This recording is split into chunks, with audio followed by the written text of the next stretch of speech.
You will hear a number of different recordings and you'll have to answer questions on what you hear. There'll be time for you to read the instructions and questions and you'll have a chance to check your work. All the recordings will be played once only. The test is in 4 sections. At the end of the test, you'll be given 10 minutes to transfer your answers to an answer sheet. Now turn to Section 1. Section 1. You'll hear a woman complaining about an item she has bought. First, you have some time to look at questions 1 to 4.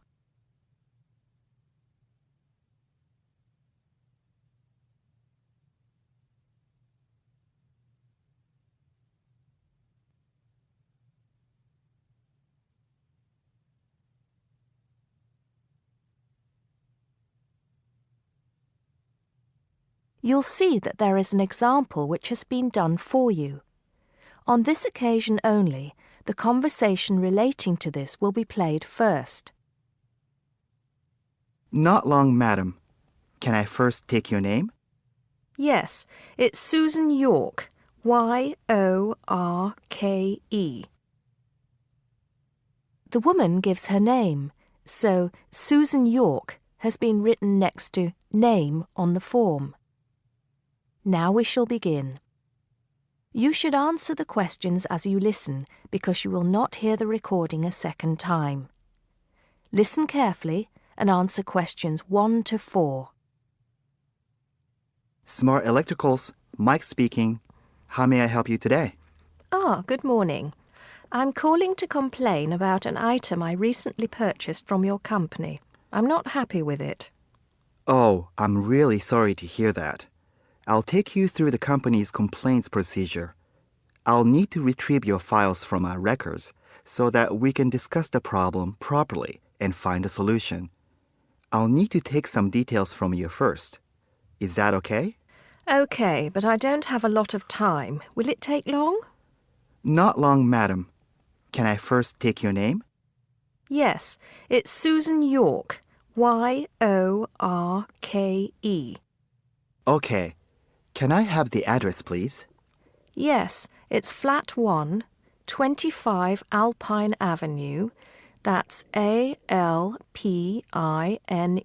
Avenue, Harchester.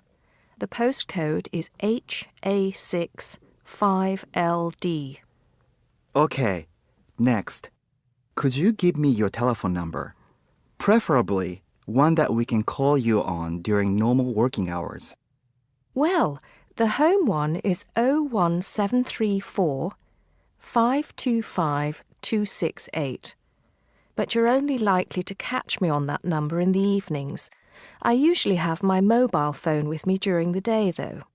It's probably best to take that number then. All right.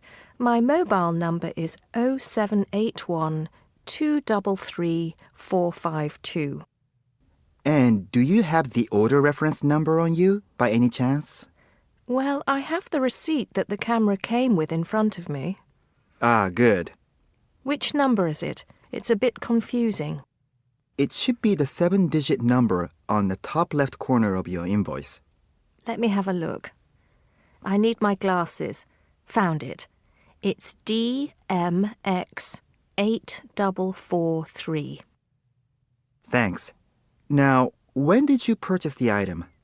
Well, the camera was delivered last Monday, on the 1st of February. I ordered it online about 2 weeks before that, but I can't remember the exact date. If you have another look on the invoice receipt, the date should be there.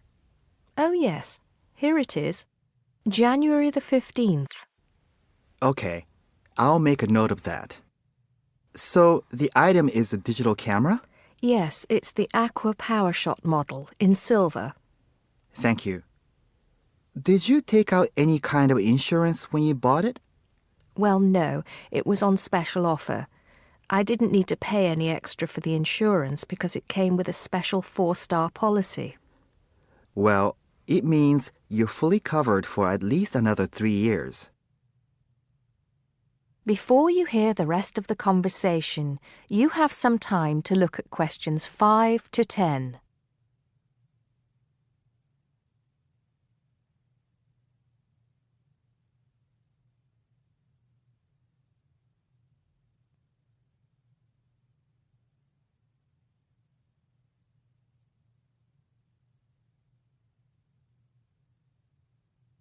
Now listen and answer questions 5 to 10.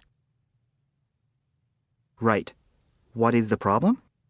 Yes, the first thing is that it came with one memory card in the box when there were supposed to be 2. Oh dear. I'm terribly sorry about that. It must have been an oversight in the packing department. I can do something about that straight away and get one sent out to you. Well, that's not the only thing. I bought it as a present for my niece because she loves swimming. It said on the website that it was waterproof, but when she took it on holiday and tried to use it underwater, it got ruined because water got into the lens. You can imagine how disappointed my niece was. I certainly can. Were those the only problems? No, there was one other thing. It came with a case to protect it. When I opened the box to take the case out, I saw that it had a big scratch on it. We're really sorry about that. I can offer to have the camera repaired for you. In the event that it can't be repaired, we'll send you a replacement. I don't think so.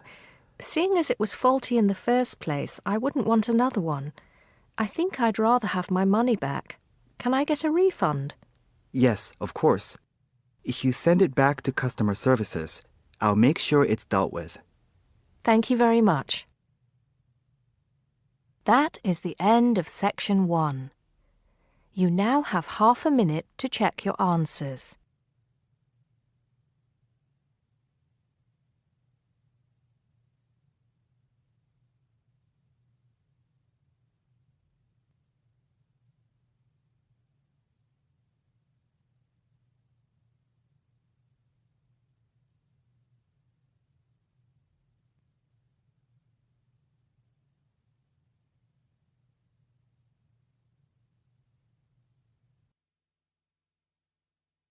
Now turn to section 2 on page 73.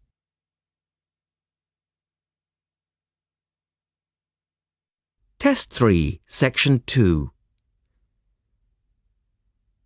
You will hear a woman talking about a number of different beaches to a group of tourists.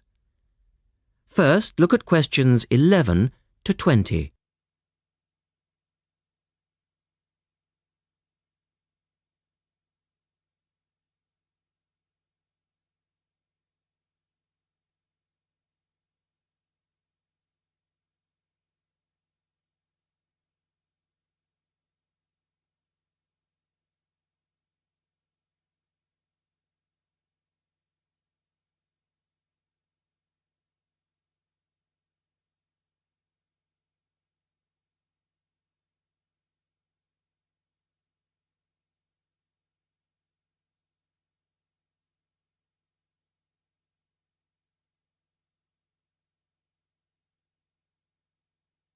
As you listen, answer questions 11 to 20.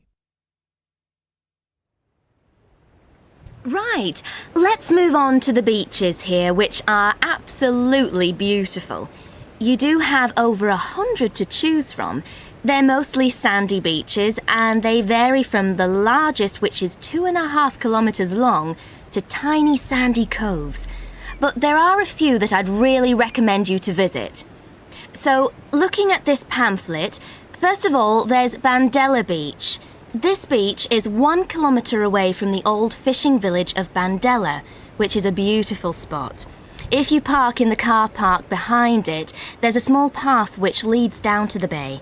It's very pretty because the whole beach is backed by pine trees, so it's very sheltered. The beach itself is very clean and the water is shallow and safe. That, together with the soft sand, make it an ideal beach for children and non-swimmers. A little further round the coast, again to the east, in the eastern corner of the island, is the spectacular Da Polata Beach, which is basically a long inlet. The land around this beach is marshland. It's all marsh, and there's a stream which winds through it, and the stream goes into the sea. And the beach has lovely pale gold sand. Access to this beach is quite tricky, and not for the less energetic. You have to go down a long flight of steps, 190 to be exact. But you'll be relieved to know that there's also a road which winds down to a car parking area. When you're level with the sea, there is a handful of shops and bars, and you can hire some beds and umbrellas. Continuing round the island, just past the tip of Calne, is the next beach I'd suggest you visit, and this is ShineNexgen. Why? Because there isn't a beach longer than this on the island. If you want to know, it's exactly 2.5 kilometres long, and that's a bonus because it means it never gets overcrowded. It has golden sand and clear blue water shelving into the sea. There are several beach restaurants to choose from, and water sports are available when the water is calm. But check first. This beach operates a flag system, as the sea can get rough, and you should always swim between the flags. There's a large car park which gives you easy access to the eastern end of the beach, but the western end is much quieter and more wild, as it is harder to reach. Blanaka is another popular beach, just in the northwest corner of the island. It has incredibly white sand and sparkling water. There is ample car parking here and plenty of bars and restaurants. Blanaka has white cliffs all around it, and for those of you who'd like a little more to do than just lazing on the beach, there are caves here which you can explore in the cliffs, and you can also dive into the water from rock platforms along the side of the cove. Well, my final recommendation for today is Disidor. Now, this beach isn't quite as easy to get to as the others I've talked about. It's quite a remote little beach, tucked away here next to Blanaka. You can reach Disidor by a steep slope which goes over some sandbanks. The beach itself is small and pretty, with reddish-coloured sand and some stony areas on its eastern side. Despite being quite small, the bathing is good, and you can also go fishing here from the rocks at either side. It's a good idea to take some food and drink with you if you decide to go here, as there's only one little bar which isn't always open. So, that should give you plenty of ideas to choose from over the next 2 weeks. And if you have any further questions... That is the end of section 2. You now have half a minute to check your answers.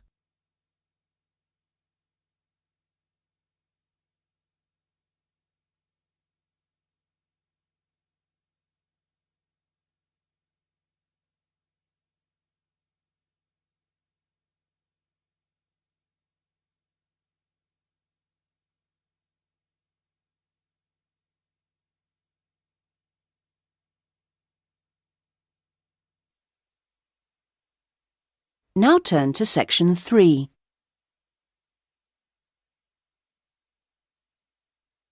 Section 3. You will hear a conversation between an undergraduate student, David, and his tutor, Dr. Smith, about David's plans for doing a master's degree. First, you have some time to look at questions 21 to 26.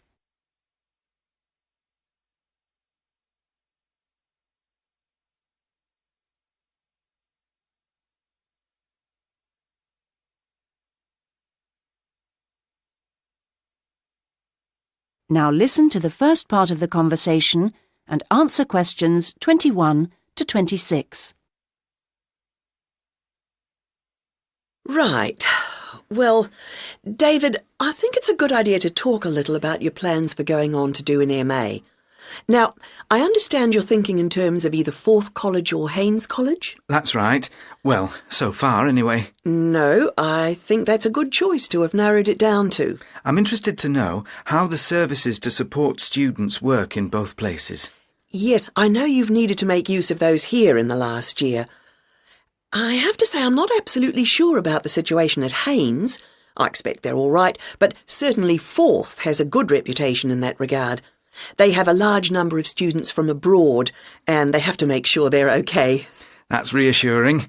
And then I'll be moving city again, obviously, whichever college I go to, and I hope that the room or flat I could expect would be nice. Very important, yes.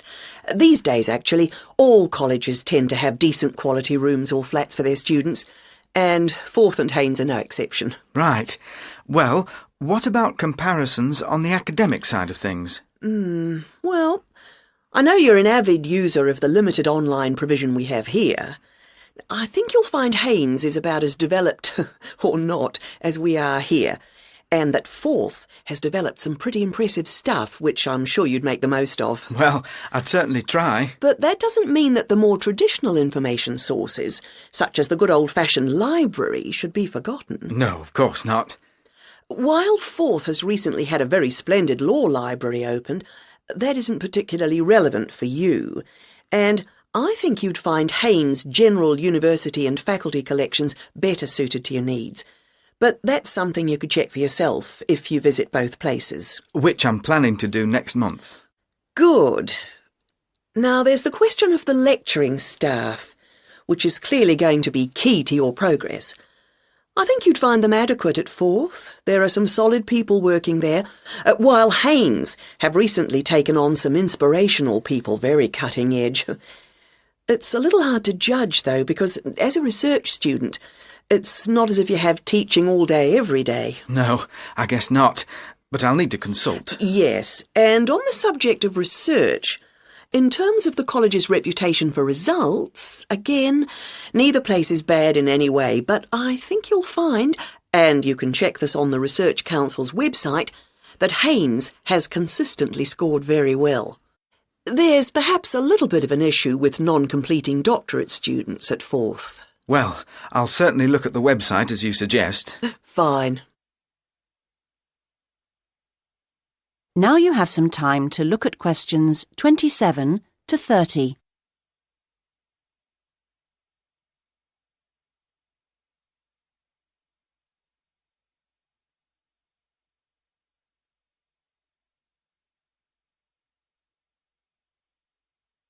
Now listen to the rest of the conversation and answer questions 27 to 30. I'm still a bit anxious about making this next step. I know the level of competition is very high, especially in my area. It makes me feel rather daunted, and I wonder if in a new place I may be out on my own, if you know what I mean, compared to the sense of community here. I suppose it'll be down to my determination to succeed to get me through. Well, do remember how you felt when you arrived here. I'm sure you'll get on anywhere in the end. I hope so. And of course, you still don't know exactly where you want to end up. By the time you've completed your masters, you'll have a clearer idea of whether you want to progress to doctorate level. It's possible, I suppose, that you'll begin to see how much you might be interested in picking up some bits of lecturing earlier than that, since your area's fairly specialised, and it may put you in demand sooner than you think. To establish yourself in your area of expertise, it would be sensible to think in terms of getting your stuff into one or two of the journals, converting parts of your dissertation into suitable formats for them.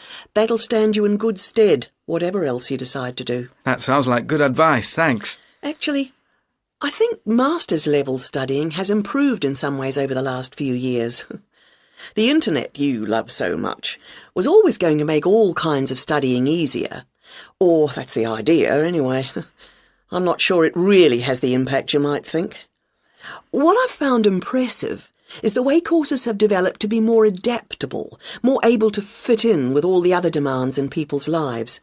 So, while the exams and assignments you all have to do may not have shifted much, at least a wider range of students are now able to benefit from education at the higher levels. I just wish I could be sure I was always making the best use of my opportunities.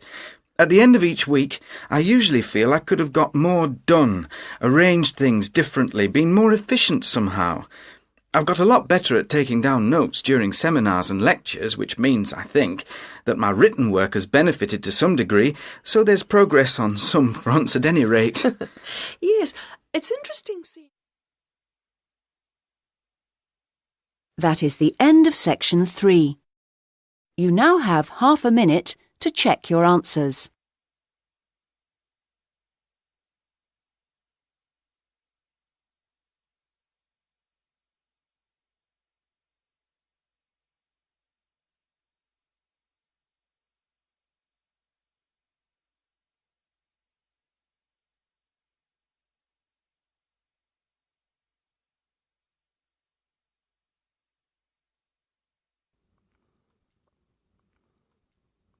Now turn to Section 4. Section 4. You will hear part of a lecture about philosophy. First, you have some time to look at questions 31 to 40.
Now listen carefully and answer questions 31 to 40. Most of you, I hope, will be familiar with the name Socrates. The ancient Greek philosopher is perhaps one of the most admired people in history. Socrates led a very noble life. He was, I suppose you could say, an optimist who believed in the good of mankind. According to Socrates, human nature leads people to act correctly and in agreement with knowledge. Socrates believed that evil and wrong actions arise out of ignorance and is famously quoted as saying, "No man knowingly does evil." True to his personal beliefs, Socrates devoted his own life to seeking goodness and truth. Born in Athens, where he lived all his life, Socrates always dressed simply and was known for moderation in both eating and drinking. He brought his teachings to the masses, speaking regularly in public places such as the busy streets of Athens, especially in the area around its great marketplace. He had little regard for public opinion, and always conducted himself in accordance with his own set of rules. Socrates built up a reasonably large following of Athenians looking to learn from his seemingly endless wisdom. But he also had a good many enemies who mistrusted him on account of his unorthodox views on subjects such as religion. Socrates' enemies were what you would call the wrong type of enemy, being powerful and influential Athenians. Their efforts to have him ruined saw him brought to trial on charges of corrupting the young and disrespecting religious traditions. In the trial, Socrates defended himself, claiming that he had done nothing more sinister than enlighten people with a clearer knowledge of the truth, which is essential for the correct conduct of life. He made some remarks aimed at the ruling establishment, suggesting that those who are elected are not necessarily fit to govern effectively. Socrates himself had long ago become disenchanted with the materialistic ways of the upper class. Unfortunately, his views were seen as an attack on democracy and the electoral process, so the jury found Socrates guilty as charged and sentenced him to death. It is thought that many members of the jury resented his unbending pride, and that this may explain the harshness of the punishment handed down to him. Despite being given several opportunities to escape prison, Socrates resisted and carried out his sentence calmly by drinking a cup of hemlock poison. During his life, Socrates introduced the idea that there are a set of universal standards by which people should be judged. His method, known as the Socratic method, involved discussion between two or more people around some key term. In theory, those party to the discussion should all define the term in the same manner. However, his studies found that this was seldom the case.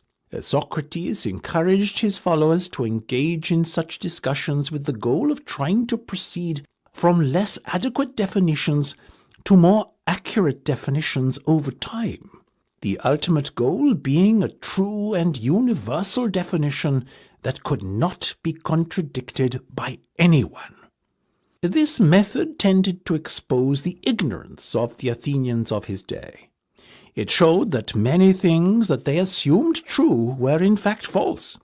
Socrates also used irony to expose people's ignorance of key concepts. That is, he claimed to differ from others in recognizing that he himself was ignorant. His insistence on ignorance reminded other people of their own ignorance, but won him few friends in high places. That is the end of section 4.